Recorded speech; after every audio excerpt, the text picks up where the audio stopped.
It started with laughter, the kind that isn't cruel yet, but has teeth hidden behind it.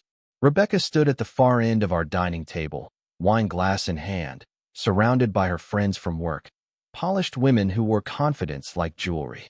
The kind who never leave a mark on the rim of a glass, who talk in phrases that sound rehearsed but effortless. I'd spent the afternoon slow cooking a bourbon-glazed roast, the kind of meal my late father used to make on Sundays. I wasn't trying to impress anyone, just do something kind for my wife. She'd said she wanted to host a real dinner party. I thought that meant a home-cooked meal. Apparently, I misunderstood. Rebecca lifted a fork, stabbed a piece of meat, and turned toward her friends. Ladies, my husband fancies himself a chef now. He's been watching all those cooking shows. Thinks he's the next Gordon Ramsay. The room rippled with polite laughter. Not loud, not mean, but enough. Enough that I felt the warmth rise behind my ears. One of her friends, Claire, smirked. Well, this is ambitious, Michael. Not many men still cook anymore. Ambitious is one word, Rebecca said, waving her fork like a conductor. Let's just say he's better at spreadsheets than seasonings. They laughed again. I didn't speak. I just watched the scene. The flickering candlelight on her bracelet, the soft glint of amusement in her eyes. She was in her element. Her friends were watching, and she needed to be the clever one, the star of her own little show. So I smiled. Glad you're all enjoying yourselves, I said, pouring more wine for one of the guests. My voice was calm, controlled. Years of running a logistics firm had taught me that composure beats confrontation every time. Rebecca took another bite, exaggerated her chew, and said, maybe next time we'll just cater.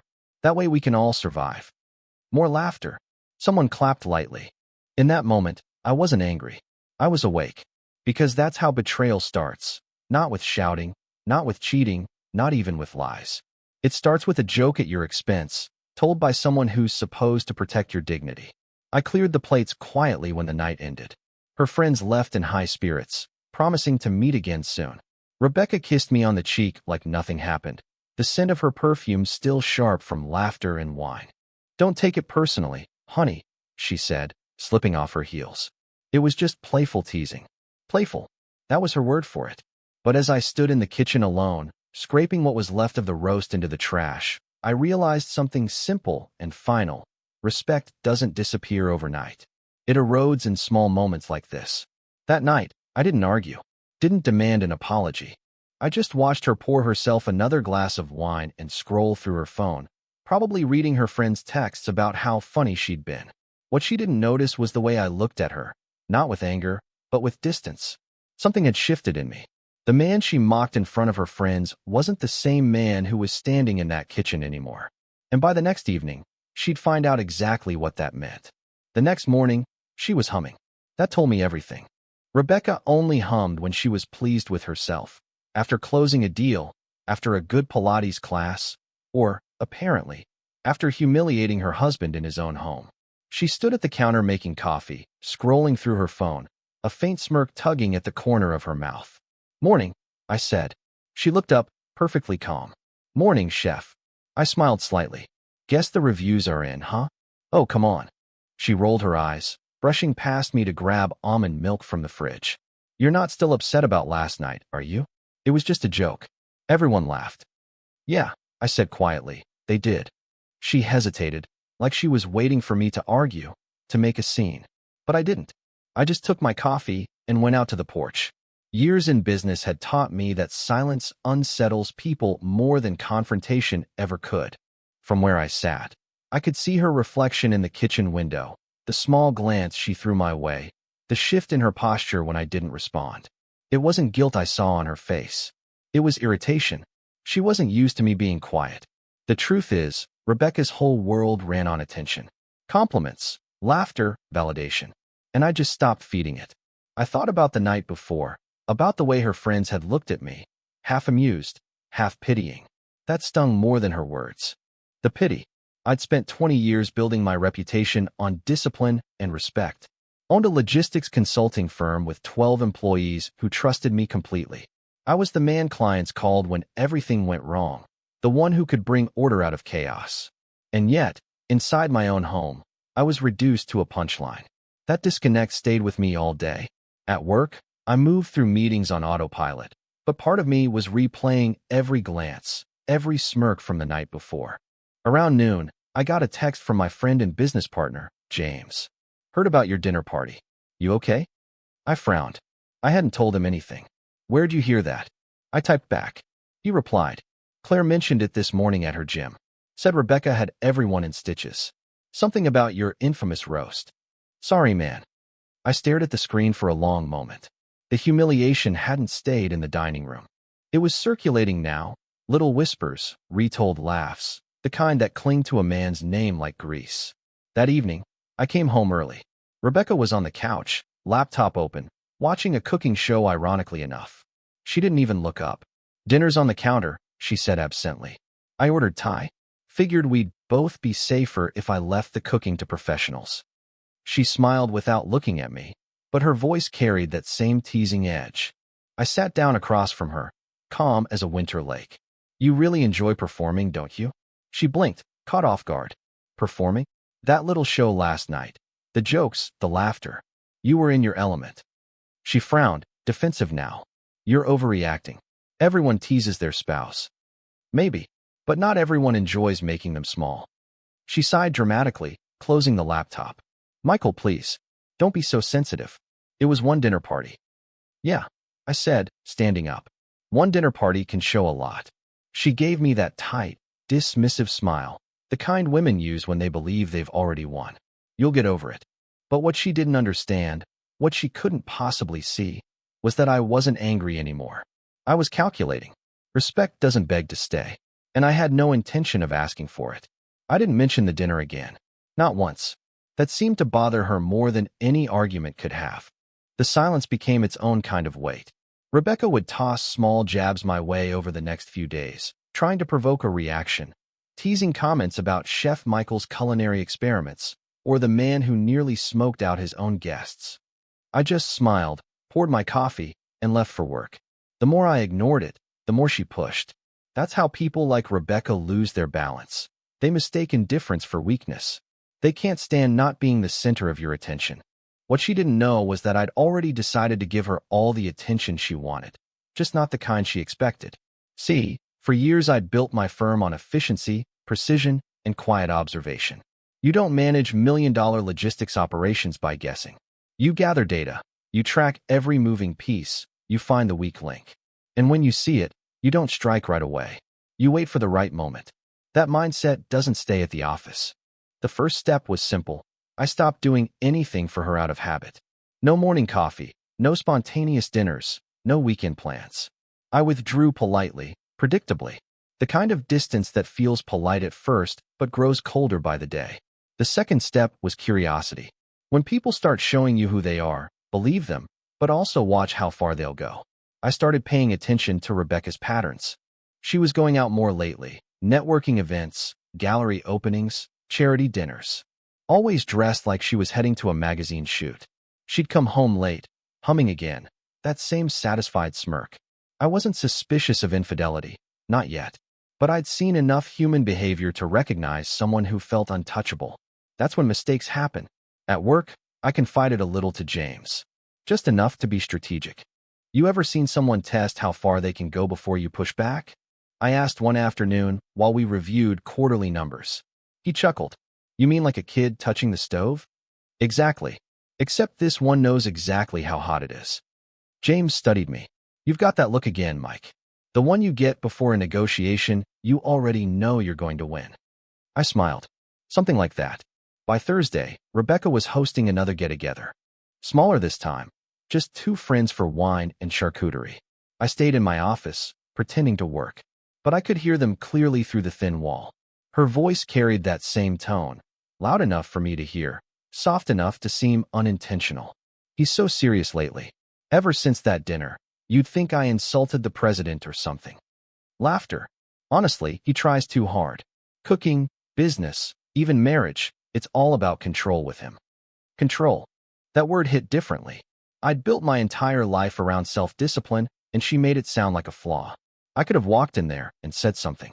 But instead, I opened my laptop, logged into my private account, and started typing. A spreadsheet, like I do for every project, clean, methodical, and structured. I titled it Restoration Plan. No, it wasn't revenge. I wasn't interested in getting even. What I wanted was correction, the kind life gives when someone forgets where the line is. Row by row, I listed things she valued most: her image, her comfort, her social circle, her illusion of control. And beside each, I started outlining exactly how to remove them. Not cruelly, not violently, but surgically. By the time she clinked another glass of wine in the living room, I already knew the outcome. I just needed patience. The kind of patience that makes people underestimate you. And soon enough, she'd learn what quiet men are really capable of when you laugh at them one too many times. The following week, I started my work early, not the kind that pays the bills, but the kind that restores balance. I stopped engaging with Rebecca's rhythm. Didn't ask where she was going, didn't comment on what she wore. When she announced she'd be attending another networking dinner, I simply nodded.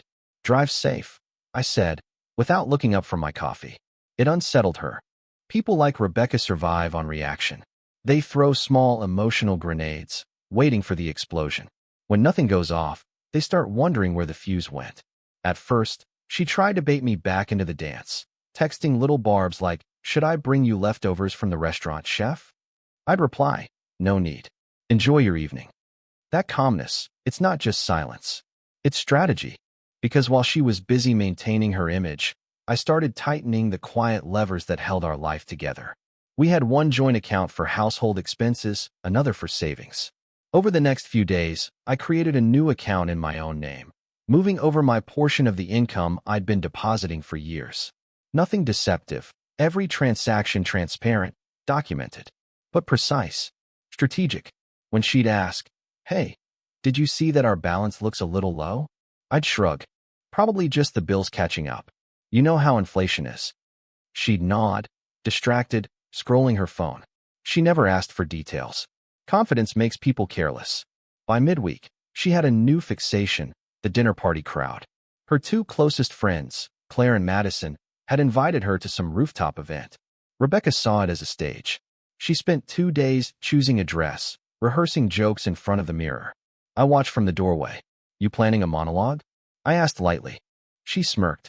"Maybe I'll tell them about your roast again. That story kills." I smiled. "Yeah, it does." Friday night, she came home late. Lipstick smudged, perfume heavy, laughter still clinging to her voice. "They loved me tonight," she said, kicking off her heels. "I'm sure they did." "You're not jealous, are you?" she teased. "Not at all," I said. "I'm proud."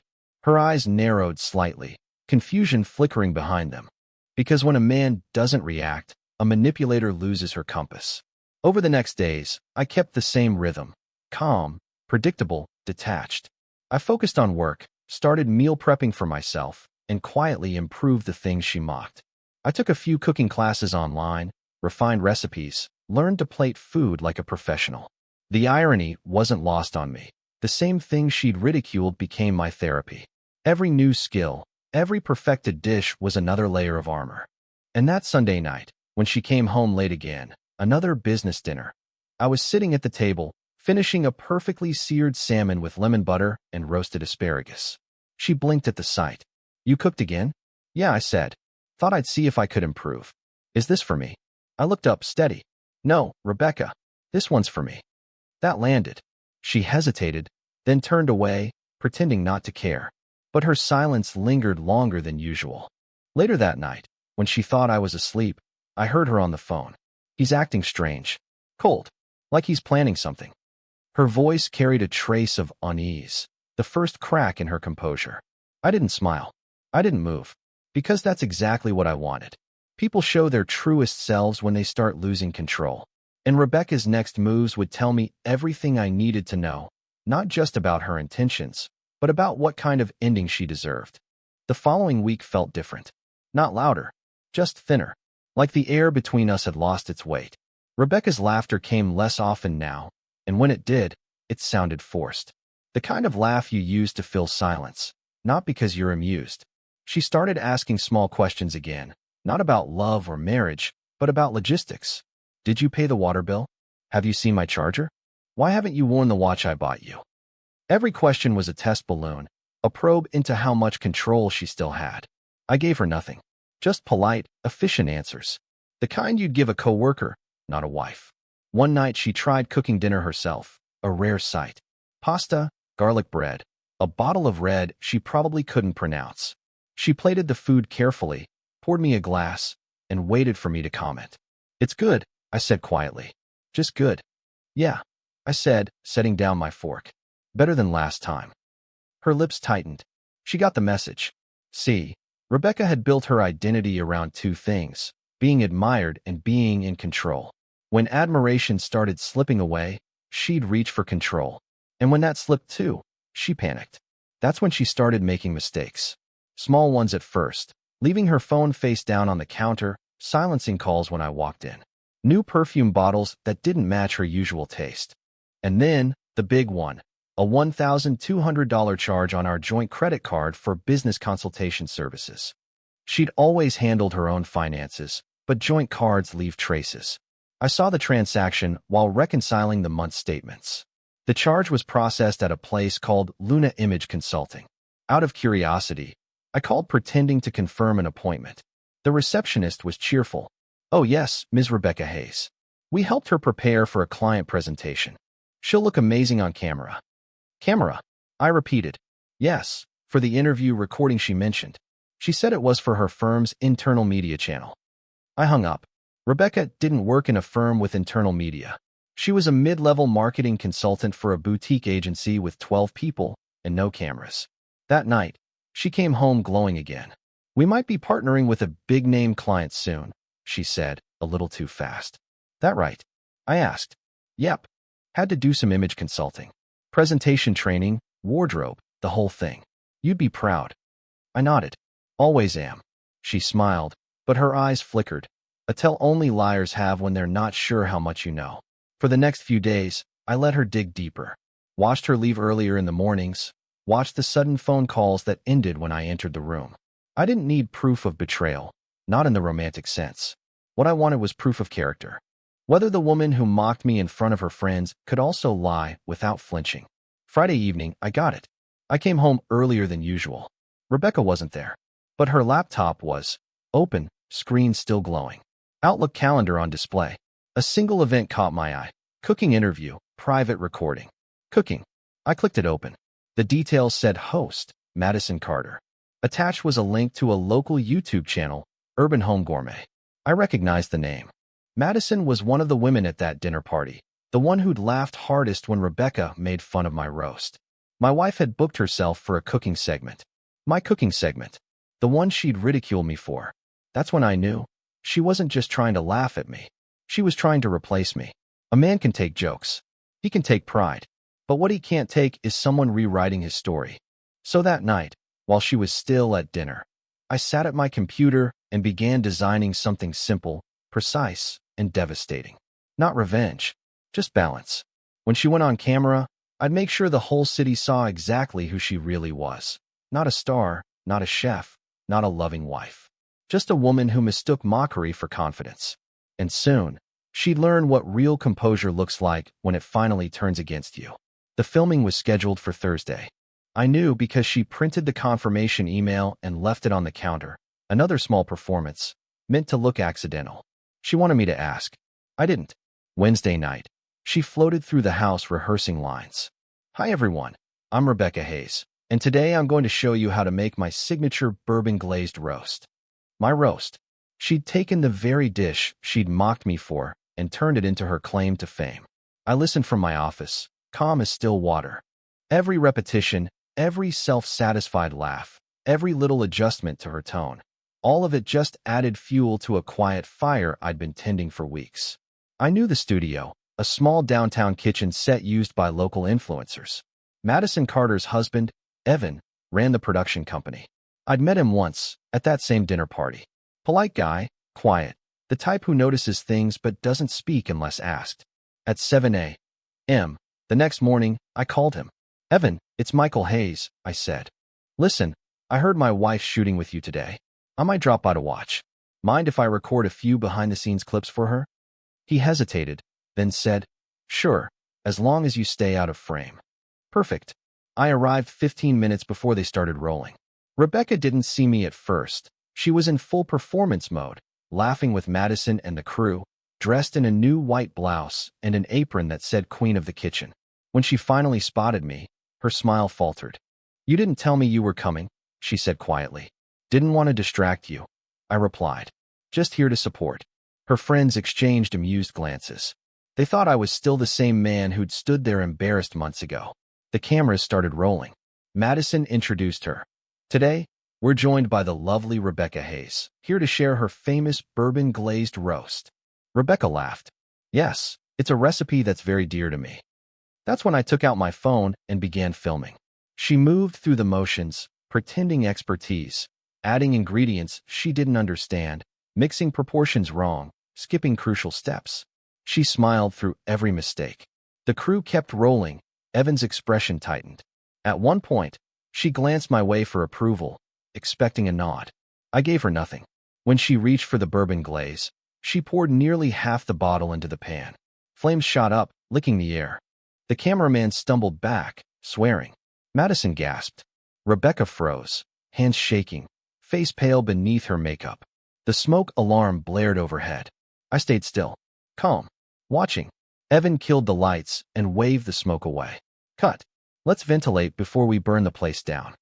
Rebecca looked around, desperate for someone to laugh, to make it small again. No one did. That silence, that single, hanging, heavy silence, was everything I'd been waiting for. I turned to Evan. "Send me the raw footage," I said evenly. "She'll want to review her performance." He nodded, uncertain. Rebecca stared at me, realizing too late that I wasn't there to support her. I was there to witness her undoing. By that evening, the video was in my inbox. And by the next day, the entire story, the dinner mockery, the lies, the performance, would find its way somewhere she couldn't control. Her spotlight was about to become her mirror. I didn't rush it. Timing matters more than force. You don't build justice by shouting. You build it by letting truth arrive at the exact second it hurts most. The footage sat in my inbox for several days. I didn't touch it, didn't even rewatch it. Let it breathe. Let her think the worst was over. During that time, Rebecca pretended nothing had happened. She came home with that bright, brittle smile she used when the world wasn't clapping loudly enough. "They'll edit it down," she said. "I think it'll still look great." I nodded. "Of course. You always look great." That calmness unnerved her more than anger ever could. She'd expected me to gloat, to tease her about the cooking fire. Instead, I kept my distance, polite, efficient, professional. The same tone I used when terminating an underperforming client. By the start of the next week, Madison's channel released their newest set of videos. Rebecca's wasn't there. I already knew why. Evan had called the night before. "Michael," he said carefully, "I'm not comfortable publishing this one. It's rough. She doesn't come off well." "I understand," I told him. "Send me the backup copy, then delete yours." He hesitated but agreed. Evan was the kind of man who recognized another strategist when he saw one. That night, I stayed up late editing. Not to manipulate, just to show the truth. I trimmed the footage down to 7 minutes. Left the silence, the awkward glances, the moment she poured too much bourbon and froze as flames rose around her. Then I added one quiet title at the end. "Respect begins at home." No accusations. No narration. Just reality, raw and calm. Early the next morning, I uploaded it to a private link and sent it to a single recipient. Claire, the woman who'd started the gossip months ago. The message read, "Thought you might enjoy this. Rebecca's big debut." I knew exactly what would happen. People like Claire can't resist sharing something that makes them feel superior. By midday, the video had spread through every corner of Rebecca's social circle. Her phone started buzzing nonstop. I watched her from across the kitchen as she scrolled, the color draining from her face. She looked at me finally, eyes wide. "Did you do this?" I didn't look up from my coffee. "Do what?" This video. Everyone's seen it. They're laughing at me, Michael." I took a slow sip, calm and deliberate.